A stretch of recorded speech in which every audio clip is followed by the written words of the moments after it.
ದಾರಿಯಲ್ಲಿ ನಿನ್ನ ಸೇವೆ ನೋಡಯ್ಯ, ಅವರಲ್ಲಿ ನಿನ್ನ ರೂಪ ಕಂಡೆ ಮಲ್ಲಯ್ಯ. ಬಿಸಿಲಲ್ಲಿ ನಡೆದು ಬರುವೆ ಮಲ್ಲಯ್ಯ, ಬಿಸಿಲ ತಾಪ ಕಡಿಮೆ ಮಾಡೋ ಮಲ್ಲಯ್ಯ.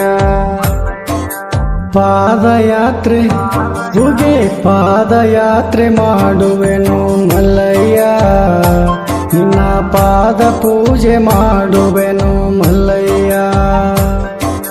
ಬೇವು ಬೆಲ್ಲ ತರುವೆನು ಮಲ್ಲಯ್ಯ, ನಿನಗ ಬೆಲ್ಲದ ಬ್ಯಾಳಿ ನೈವೇದ್ಯ ಮಲ್ಲಯ್ಯ.